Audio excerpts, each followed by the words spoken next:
हे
म्हणवनिया शरण जावे सर्व भावे देवासे तो हा उतरविल पार भवदुस्तर नमीचा बहु आहे करुणा अनंत हे नामजा तो हा उतरविल पार भवदुस्तर नदीचा तुका म्हणे साक्ष आले तरी केले प्रगट तो हा उतरविल पार भवदुस्तर नदीचा विठ्ठल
स्मरण होय सकळ विद्येचे अधिकरण तेच बंधु श्री चरण श्री गुरूंचे हे नमस्कार आता धन्य महाराज अलंकार निवासी साष्टांग तया सिदंडवत नमो ज्ञानेश्वर निवृत्ती बुधा सोपान देव मुक्ताबाई नमो त्रिभुवनाई आद्यत्र यजननी देवाचे देवराज सेव्यमान पावनं पंकजं व्यालयत्न सूत्रमिन्दु शेखरं कृपाकरं नारदादि योगी रुन्दति दिगंबरं काशिकापुरादिनाथ कालभैरवं भूत संगनायकं विशाल कीर्तिदायकं काशी वाशी लोक पाप पुण्य शोध कमी नीति मार्ग कोविदं पुरातनं जगत्पतिं काशिकापुराधिनाथ काल भैरवं भजे मनोजवं मारुततुल्यवेगं जितेन्द्रियं बुद्धिमतां वरिष्ठं वातात्मजं वानरायुतमुख्यं श्रीरामदूतं शरणं प्रपद्ये नमो सद्गुरु तुकया ज्ञानदीपाक नमो सद्गुरु सच्चिदानंद रूपा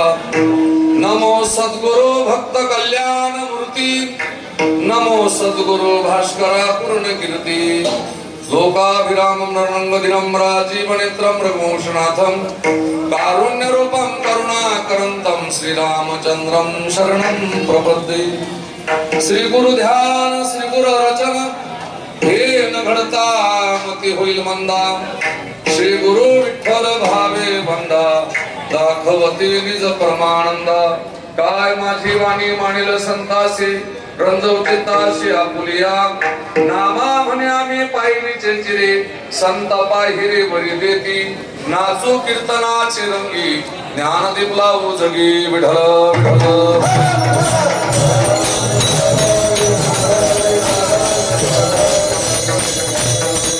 म्हणावून या शरण जावे सर्व भावे देवासे तो हा उतरविल पार भवदुस्तर नदीचा प्रस्तुत भगवंत चरणारविंद सेवा समर्पण करण्याकरता निवडलेला संत शिरोमणी जगद्गुरु वैराग्याचे मूर्तिमंत साधू महाराष्ट्राचे जनक छत्रपती शिवाजी राजांचे गुरुजी देवमान्य संत संत मान्य संत विश्वमान्य संत श्रीमंत संत जगद्गुरु तुकोबाराय यांच्या गाथ्यातील 4 चरणाचा 4 कडव्याचा उपदेश प्रकरणातील अभंग सेवेकरता निवडला विठ्ठल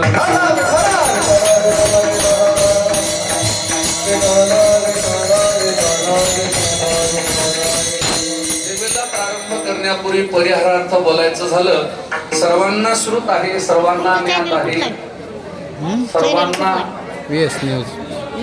श्रुत आहे की निमित्तानं सेवेचं प्रयोजन आपल्या श्री क्षेत्र साकत या नगरीमध्ये भगवान कालभैरवनाथाच्या दरबारामध्ये वर्ष दुसरं भैरवनाथाच्याच कृपेनं तुम्हा ग्रामस्थांच्या सहकार्यानं विशेष तरुणांच्या सहकार्यानं अगदी एकेका आजचे जे अन्नदाते होते समस्त मोरे भक्त परिवार आता त्या परिवाराचं नाव नंतर विचार करू आपण पण समस्त मोरे परिवारानं त्या ठिकाणी या सेवेचा योग घडवून आणला वारकरी संप्रदायाला साजेल लाजेल गावाला शोभेल असा सप्ताह आपल्या गावामध्ये भैरवनाथाच्या मंदिरामध्ये दरबारामध्ये होतो आहे तुम्ही धन्यतेच्या तुमचं कौतुक करावं तेवढं थोडं तुमचं दर्शन घडायला काही कारण असतात दिग्गज मंडळी या ठिकाणी अधिकार संपन्न व्यक्ती त्या ठिकाणी आमच्या देहूकर घराण्याकडून या आपल्या गावामध्ये वर्षानुवर्ष येत असते म्हणून तुमच्या चरणी मस्तक माझा पायावरी या वारकरी संतांच्या तुमच्या गावाच्या ऋणात त्या ठिकाणी वारकरी संप्रदाय राहील एवढीच इच्छा व्यक्त करतो भैरवनाथा चरणी अभंगाकडे येतो विठ्ठल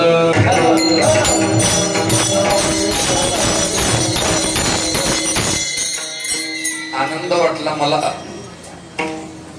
भगवान छत्रपती शिवाजी राजांच्या आरती तुम्ही केली तशी आरती मागून कीर्तन संपल्यानंतर करण्याची प्रघात आहे आरती करावी पूजा करावी छत्रपतींचा उत्सव करावा हा छत्रपतींचा उत्सव आहे महाराष्ट्राचे जागते राजे छत्रपती शिवाजी महाराज 13 वर्ष कीर्तनात येऊन बसले किती वर्ष 13 वर्ष तुकोबाऱ्यांचं कीर्तन छत्रपती ऐकत होते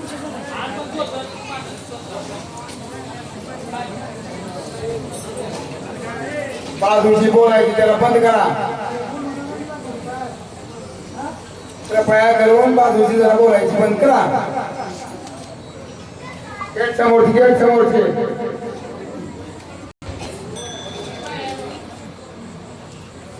विठला विठला विठला विठला विठला.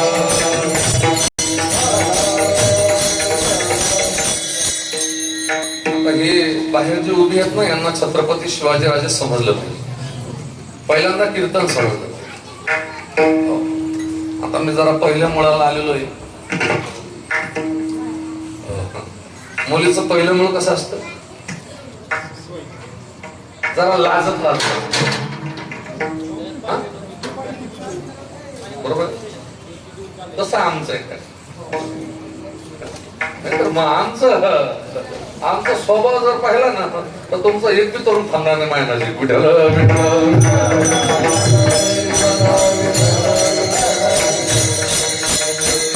हिंदूंमध्ये अजून ती पात्रता उंची आलेली नाही. आपण गावांना मोठा सोहळा सुरू केला. मी सांगेन तुम्हाला त्या ठिकाणी कीर्तन काय आहे. कीर्तन हे लोकांना सुधरवण्याचं माध्यम नाही आणि कीर्तनाने लोक सुधरत नसतात. कीर्तनकार हा प्रबोधनकार नसतो. कीर्तनकार हा समाज सुधारक नसतो. कीर्तनकार हा तुमच्या धर्माचा धर्मगुरू म्हणून तुमच्या गावात येत असतो. मुसलमानांचा धर्म प्रचार मस्जिदीत असतो. ख्रिश्चनांचा चर्च मध्ये असतो. शिखांचा गुरुद्वारामध्ये असतो. तुमच्या धर्माचे धर्मगुरू कुठेही मठ मंदिरात बसलेले नाहीत. तुम्हाला धर्म सांगण्याकरता नाही. कीर्तनकार हा त्या ठिकाणी एक पोस्टमन म्हणून धर्मदूत म्हणून त्या ठिकाणी येत असतो. धर्मचर्चा करत असतो. अभंगाचं विवेचन करत असतो. तुम्हाला भक्ती ज्ञान वैराग्य ज्ञानेश्वरी गाथा भागवत उपनिषद संत साहित्याचे समग्र विचार मांडण्याकरता तो तुम्हाला येत असतो. तुमच्या संसारातल्या गप्पा करण्याकरता नाही. कीर्तनकाराची उंची असते काय. मुसलमानांचा धर्मगुरू आल्यावर ते काय करतात जरा पाहिलं पाहिजे. मस्जिदीमध्ये एक वाक्य बोलीन जड जाईल तुम्हाला. मुसलमानाच्या 10 वर्षाच्या पोराचे नमाज पाठ ऐकताय ना तुम्ही. मुसलमानाच्या 10 वर्षाच्या पोराचे नमाज पाठ आहे. तो कुराण वाचू शकतो. पण कितीतरी तुमच्या गावातलीच सांगेन मी तरुण 80% तरुणांना माहित नाही गीतेचा अध्याय किती आहे. 80% तरुणांना माहित नाही भागवताचा अध्याय किती आहे. 80% तरुणांची गणपतीची आरती पाठ नाही. 80% तरुणांचा हनुमान चालीसा पाठ नाही. 80% तरुणांचा भैरव अष्टक पाठ नाही. 80% तरुणांची रामरक्षा पाठ नाही. 80% तरुणांमध्ये एखाद्या तरुणाचा गीतेचा एखादा श्लोक पाठ असेल. ही हिंदूंची शोकांतिका आहे. विठ्ठल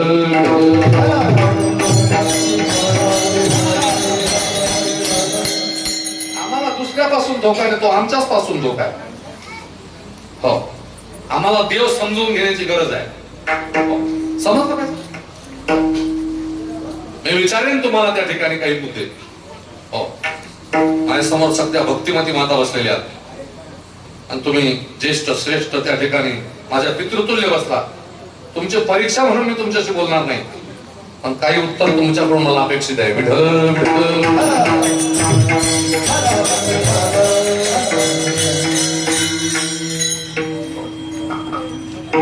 अपेक्षित.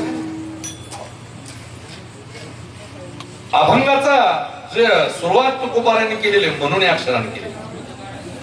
म्हणून हे अक्षर व्याकरणामध्ये 3 पद्धतीने मांडल्या जातात. कधी आनंदवाचक, कधी बुद्धिवेग वाचक आणि या अभंगामध्ये तुकोबारा उपकार वाचक बोलतात. संत उपकार करता या ठिकाणी भूतलावर आहे. तुम्ही सुधरावा म्हणून नाही. महाराष्ट्राच्या मांदियाळीमध्ये मोठे मोठे संत झाले, त्यांचं तुम्ही ऐकलं नाही. आम्ही कोण? या महाराष्ट्राच्या मातीमध्ये निवृत्ती, ज्ञानदेव, सोपान, मुक्ता, एकनाथ, नामदेव, तुकाराम, सावता, गोरोबा, चोखोबा, निळोबा, मीराबाई, जनाबाई, सदन कसाई, सेना, नावी, शेख मोहम्मद, नागो, जगमित्रा, नरहरी सोनार, रोहिदास, कबीर, संताजी जगणारे, रामानुजाचार्य, मध्वाचार्य, निंबार्काचार्य, वल्लभाचार्य, गौडपादाचार्य, पादपद्माचार्य, हस्तामलक आद्य गुरु शंकराचार्य. ध्यानात राहायचे का तुमचं? इतके रथी महारथी आले, त्यांचं तुम्ही ऐकलं नाही. आम्ही कोणा झाडाची पानं विठ्ठल.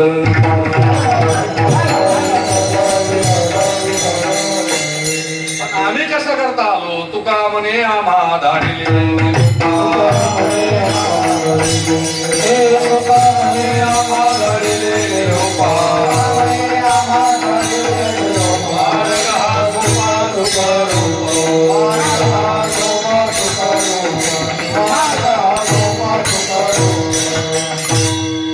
आम्ही तुमच्या धर्माचा निरोप घेऊन आलेलो होतो. कीर्तन म्हणजे काय? साकत मध्ये त्या ठिकाणी 4-5 सप्ते होतात. कशा करता? गावाचा पैसा जास्त झाला म्हणून, महाराज लोकांना धंदा नाही म्हणून, टाळकऱ्यांना करमत नाही म्हणून, लोकांना घरी खायला भेटत नाही म्हणून. त्याचं उत्तर मी देऊन जाणार तुम्हाला. कीर्तन कशा करताय? गावाच्या पांढरीच्या बहुतेक अवधसा भेटली रात्री 2 वाजता. किती वाजता? प्रत्येक गावाला पांढरी असते. पांढरी माहितीये का तुम्हाला? त्या पांढरीच्या भोवती जी अवदसा फिरते, त्या अवदसेला हनुमानजी, भैरवनाथजी, मरी आई हे गावात येऊ देत नाही म्हणून सप्ताह आहे. विठ्ठल विठ्ठल.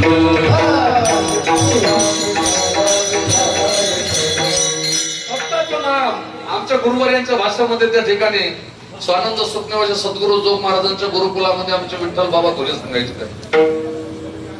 आमचे बाबा सांगायचे की पोरांना आपण सप्ताह कसा करतो, कळस कसा करता बसवतो, अदृश्य शक्य गावामध्ये प्रवेश करू देऊ नये म्हणून सप्ताह.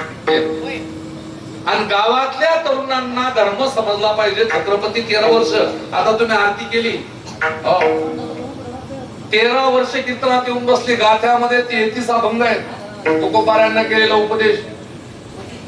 जर छत्रपती अवताराला आले नसते तर आपल्याला कानात बोटं घालून बसावं लागलं असतं. या मंडपामध्ये आपण येतो, जे छत्रपतींचेच उपकार आहे. विठ्ठल.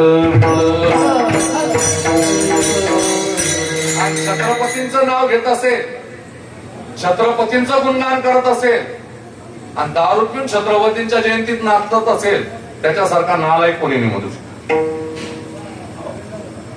छत्रपतींच्या गळ्यात तुळशीची माळ होती, छत्रपतींच्या गळ्यात कवड्यांची माळ होती, छत्रपतींच्या गळ्यात रुद्राक्षाची माळ होती.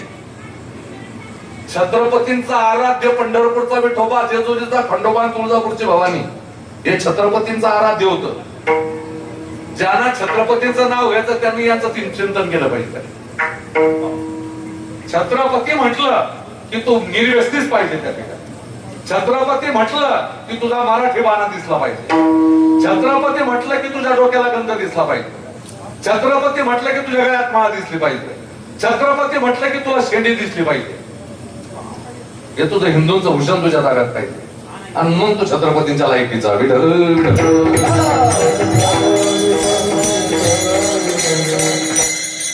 2004 ला पहिली कॅसेट छत्रपतींची कीर्तनात काढलेला पहिला कीर्तनकार आहे. तुमच्या आता माहिती करताना पुढे चालेल, थोडं सांगेन तुम्हाला. जर मला अभंग प्रवेश करून घेऊ द्या. श्रीमंत तुकोबार आहे म्हणून या अक्षराला स्पर्श करतात. काल भैरवनाथाचा जन्म सांगा बाबा. तुमचं काल भैरवनाथ कशी जन्माला आले विचारणार तुम्हाला सगळ्यांना.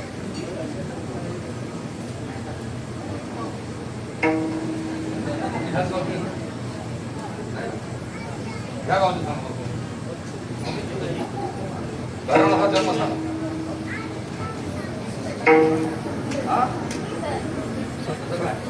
पडला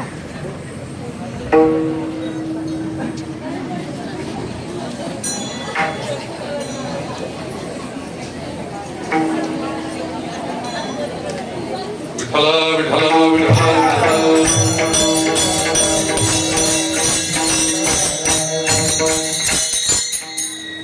ज्ञानेश्वरी कोणी कोणाला सांगितली?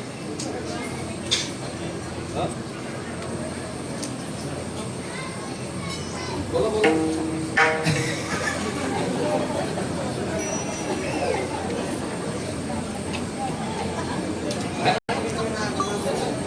ज्ञानेश्वरी कुणी कोणाला सांगितलं? हा? अजून सुधरून बोल.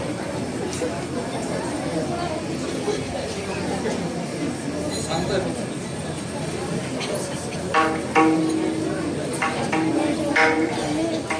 विठ्ठल विठ्ठल विठ्ठल. गीता कोणी कोणाला सांगितलं?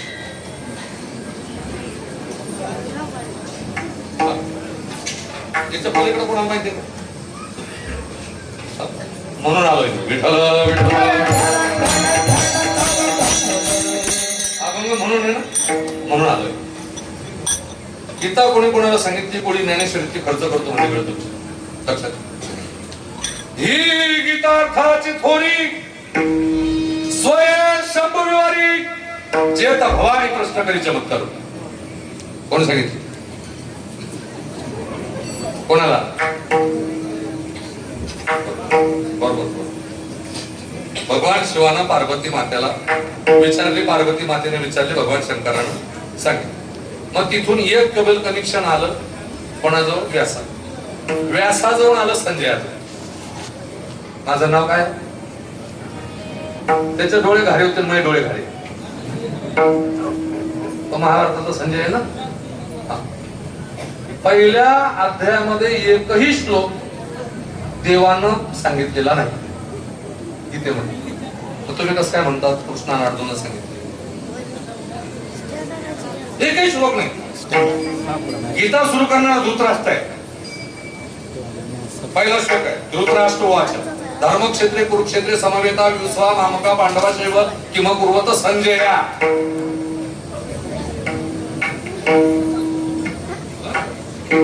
पण त्या संजयाजवळ धृतराष्ट्र बसलेला होता अंगा, आणि माझ्याजवळची धृतराष्ट्र बसलेली आहे ती डोळ्यामध्ये. मग धृतराष्ट्र नाहीत का तुम्ही?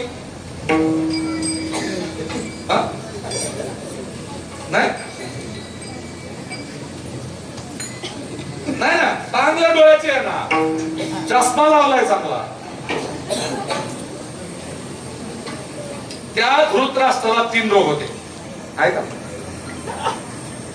पटवतो. त्याला पहिला रोग होता पुत्रप्रेमा. कोणी खर्च करू?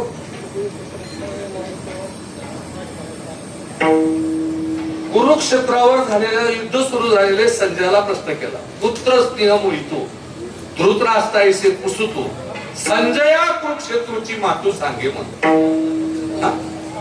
त्याला पहिला रोग होता पुत्रप्रेमाचा, दुसरा रोग होता पत्नी प्रेमाचा, आणि तिसरा रोग होता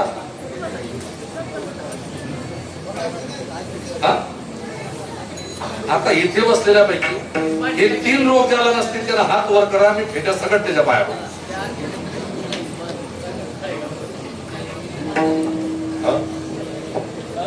अहो तुम्ही नावानं तुम्ही आपण आहे, पण कर्मानं धृतराष्ट्र जेव्हा आपण 700 श्लोक ऐकल्यावर त्याचं परिवर्तन झालं नाही.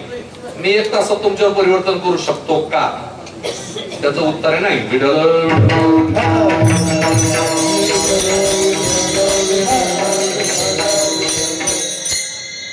आता ज्ञानेश्वरी शिष्याने गुरुला सांगितलं. शिष्य कोण आहे? ज्ञानोबा आहे. गुरु कोण आहे? निवृत्ती दादा आहे. शिष्याने गुरुला ज्ञानेश्वरी सांगितली. सच्चिदानंद बाबा लेखक आहे. शके 1212 तरी काही टीका केली ज्ञानेश्वरी आधारे सच्चिदानंद बाबा लेखक झाले. तुमच्या प्रत्येक मुद्द्याला मी पुरावा सकट बोलेन. मी तुम्हाला गाथा मी म्हणून तुम्हाला सांगतो, बापून जरी मला या ठिकाण तारीखेला बोलवलं असेल तरी तुमच्या माहिती करता सांगतो, त्यांचा माझा जास्त परिचय नाही, पण तुमच्या माहिती करता सांगतो, मी विद्वान कीर्तनकार नाही, पण 1000% वारकरी कीर्तनकार आहे. विठ्ठल विठ्ठल.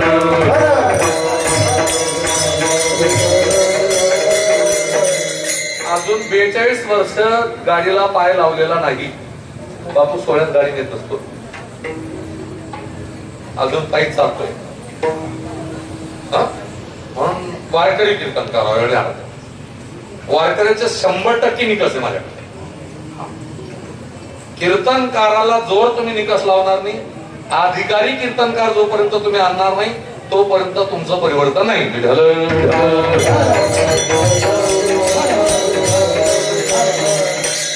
आणि आम्ही ज्या वेळेला तुमच्याशी बोलतो तर आम्हाला शोधलं पाहिजे. मी प्रत्येक गावाला सांगतो, आम्ही जर तुम्हाला कीर्तनामध्ये मायबाप सांगत असतो तर आमचे मायबाप तुम्ही एकदा तरी पाहायला जायला पाहिले पाहिजे.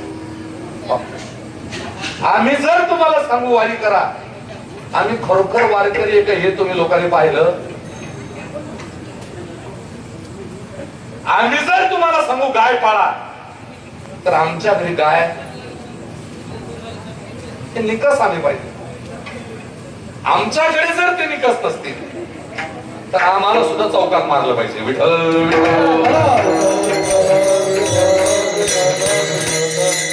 काय होतं त्या ठिकाणी तुम्ही आम्हाला पाहत नाही, आम्ही निघून जातो 2 तासामध्ये आम्ही बोलतो, त्यात तुमचं परिवर्तन नसतं. सांगा 1,00,000-1,50,000 रुपये एका दिवसाला खर्च करतंय गाव. मग त्या गावामध्ये काहीतरी पुण्याचा संचय झाला पाहिजे. आता हा काळाचा महाकाळ तुमच्या देवाचा त्याच्या दरबारात आपण कीर्तन करतोय, तो देव माहित नको तुम्हाला. तुम्ही तर भगवान शंकराचा अवतार आहे. कसं काय भगवान शंकराचे अंगरक्षक आहे. भगवान शंकराच्या अश्रूतून निघालेली शक्ती आहे. काल भैरवनाथ या 8 शक्त्या होत्या. स्वर्ण भैरव, बटूक भैरव, आहिर भैरव, अस्तांग भैरव, रुरु भैरव, भूत भैरव. मी भैरवाचा उपासक आहे.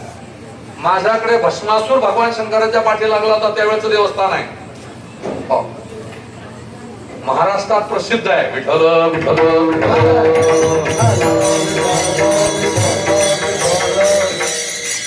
पहिल्यांदा देव आपल्याला समजला पाहिजे. देवाची व्याख्या करतो छोटीशी, ऐका. मी वेदांत बोलणार मी तुमच्या समोर आज. असं समजा मला येत नाही, देव समजून देतो. तो रात्री खाल्लेलं जो पचवतो त्याचं नाव देव आहे. आपण झोपल्यानंतर आपल्याला झोपीत विसर पाडतो त्याचं नाव देव आहे. ऐकलं? मम वंशो जीवलोके जीवभूत सनातना मनःस्थानी इंद्रियानी प्रकृती स्थानी करशती. त्याचे अंश म्हणून ज्या वेळेला या जगात पाठवलं त्यावेळेला आपल्या चेहऱ्याचा दुसरा माणूस पुन्हा पृथ्वीवर येऊ दिला नाही. त्याचं नाव दे. आपल्या चेहऱ्याचा दुसरा माणूस, दुसरी स्त्री या जगाच्या पाठीवर पुन्हा नाही. ज्याने आपल्या बोटाच्या रेषा सुद्धा सारख्या येऊ दिल्या नाही त्याचं नाव देव आहे. आधार कार्ड लिंक करा, केवायसी, लाडकी बहीण 1500 देव आहे. त्याचं नाव आईच्या शरीरात दूध निर्माण करतो त्याचं नाव देव आहे. जगात सगळे कारखाने होऊ दिले तर रक्ताचा कारखाना ज्याने त्याच्या ताब्यात ठेवला त्याचं नाव देव आहे. ऐकताय? सगळे कारखाने पण रक्ताचा कारखाना कोणाच्या ताब्यात आहे? त्याच्या ताब्यात. आता एक वाक्य सांगतो. तुम्हाला देवाची गरज नाही असं समजा, पण देवाला तुमची आपली गरज. जोपर्यंत त्याला गरज आहे तोपर्यंत साकत मध्ये तुमच्या गावात आलेल्या प्रत्येक ज्या त्या गावातून तुम्ही आले त्या गावामध्ये तुम्ही सुखरूप. जोपर्यंत त्याला गरज आहे तोपर्यंत, त्याला ज्या दिवशी गरज भासत नाही त्या दिवशी तो 42 सेकंदामध्ये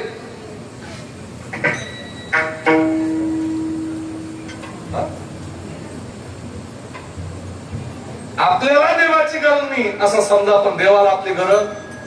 ज्या दिवशी त्याला गरज भासत नाही त्या दिवशी तो आपल्या दारी गर्दी जमा केल्याशिवाय राहा. तुम्ही त्याचं नाव घ्या का नका घेऊ. विठ्ठल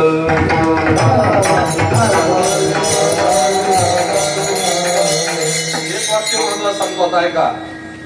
एक वाक्य, तुम्ही देवपूजा करू नका. गळ्यात माळ घालता येईल तर जरूर घाला, पण नाही घालता येईल तर घालू नका. वारीला जाता आला तर जरूर जा, नाही जाता आला तर जाऊ नका. गंध लावता आला तर जरूर लावा. माळ धारण करता आली तर जरूर धारण करा. पण ज्यांच्या गळ्यात असतील त्यांच्या वृद्ध बोलायचं.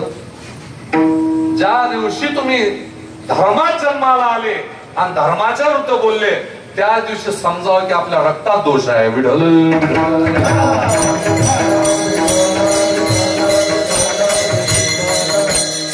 आपला धर्म आपण स्वीकारावा त्या ठिकाणी. ज्याचा त्याचा धर्म त्याला प्रिय असतो. हे धर्माचं काम आहे. या भारतीय आमच्या वैदिक सनातन संस्कृतीचं काम आहे कीर्तन. कीर्तन म्हणजे आमच्या लोकांचा विचार करू नका. ज्या दिवशी आम्ही आळंदीला मधुकरी मागत होतो त्या दिवशी आमच्या पोटाची जबाबदारी मौलीने घेतली आहे. आमचा विचार करायचा नाही. हो, आम्ही बैजबरी लोकांना सांगतो मी जमत नाही आमचं. इतकं सोपं नाही. ही पोरं गावातली सगळी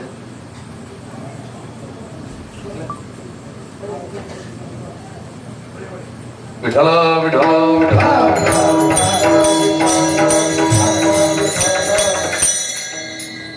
संत मानकोजी बोधले महाराज. मानकोजी बोधले महाराजांचा फार मोठा अधिकार संपला की त्या गुरुकुलातली पोर आहे. फार सुंदर पोर आहे. त्या पोरांकरता एक वाक्य सांगतो तुमच्याकरता. मला माहित नाही त्यांच्या भाग्यामध्ये कोणी IAS होईल तर काही हे नाही, पण एक वाक्य त्यांच्याकरता सांगतो की ते आई बापाला सोडून राहणार नाहीत. विठ्ठल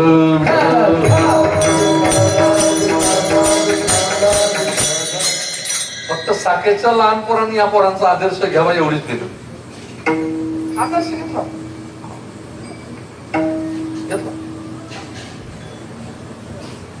देव ती वस्तू आहे की जो स्वतः प्रकाशित जगाला जो प्रकाशित करतो त्याचं नाव देव. असा काल भैरवनाथ देव आहे. कसा जन्माला आला? एक दोन मुद्दे घेऊ सांगू. एक दोन भगवान विष्णू परमात्मा असे पहुडलेले होते. शेष नारायण लक्ष्मी माता पाय दाबत होती डोळ्यासमोर चित्रा. आणि ब्रह्मदेव भेटायला आला. ब्रह्मदेवाला किती मुख होते बाबा?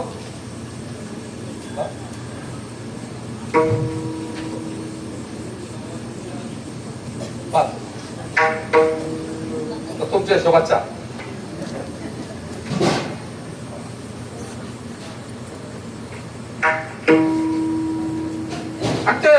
तो ब्रह्मदेव स्वतःच काही काही लोक म्हणतात मी म्हणून चाललंय.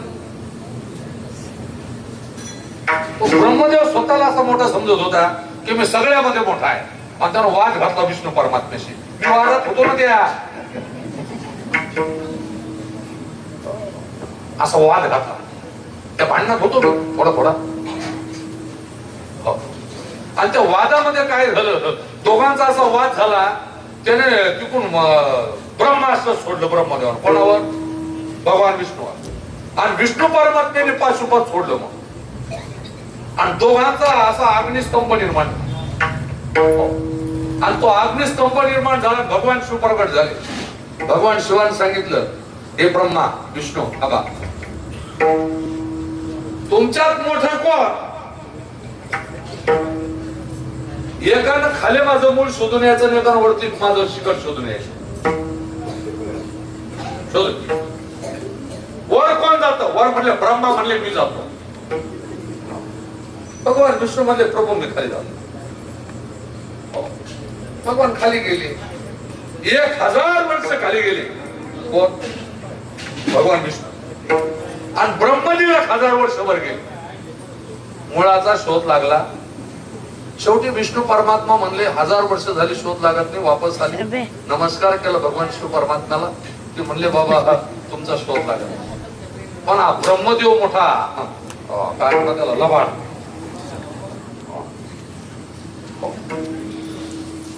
त्या लबाडीत मी होतो ना.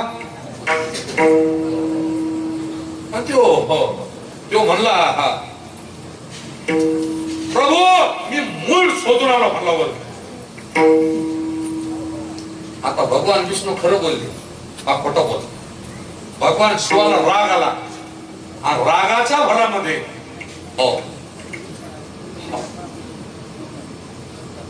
नेत्रातून जी शक्ती निघाली ती भैरवनाथ. विठ्ठल